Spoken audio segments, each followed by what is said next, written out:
as you get towards... Hey guys, Crank Surf back again.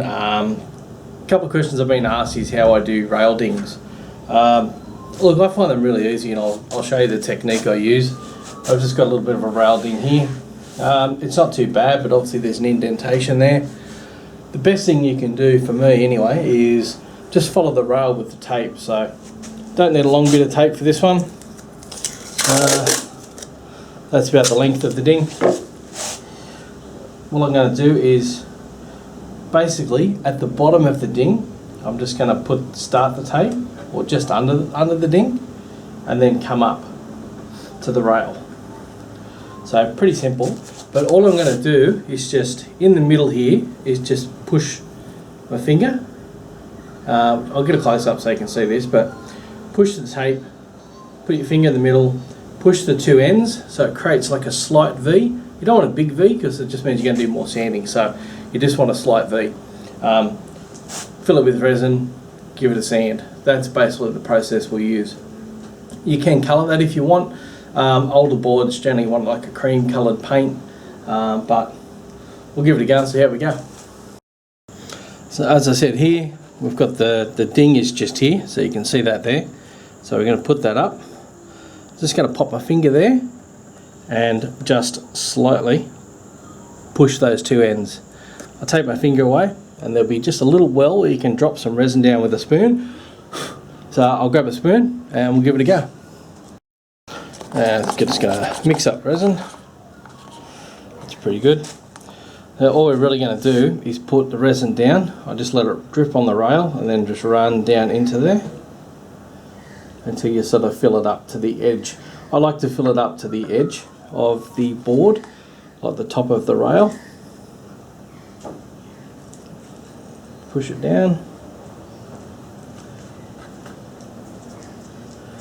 And there we go, that's pretty full.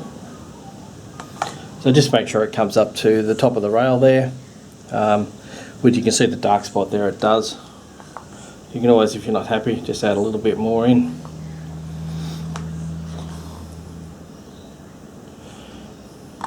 And there you go, we'll let that dry and we'll sand it.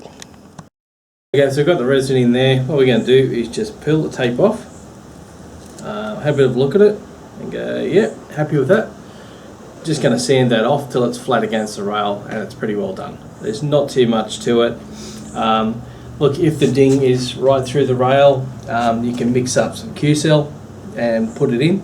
But if it was a case of it was around the rail, you can easily just put the tape in around, same sort of thing at the top, pinch it so it can run down and into it, and you're pretty well done. Like, it's not a hard process. It's one of those dings that you manipulate the tape to fit the ding. And I said, manipulating the tape can be as much as pinching a corner, just doing little things, even putting the handle of the spoon down and wrapping it around it. That can be enough to just fill the resin into it. It depends how creative you want to get. You can cut up bits of cloth and put it into the resin. That'll make it a bit stronger. And saying that, you can also cut foam and put foam into the ding. It's up to you how technically you want to go. This is just a very basic one. There's no rocket science to this. Just fill it, but it's all in the tape. If you like the video, give it a thumbs up, subscribe to the channel, do some more videos soon. Sweating again in here because it's hot. Don't forget the Crank and Surf podcast. So we do a podcast probably every week, maybe 2 weeks, sometimes every month, depending when we can be bothered. But it's just me and a mate.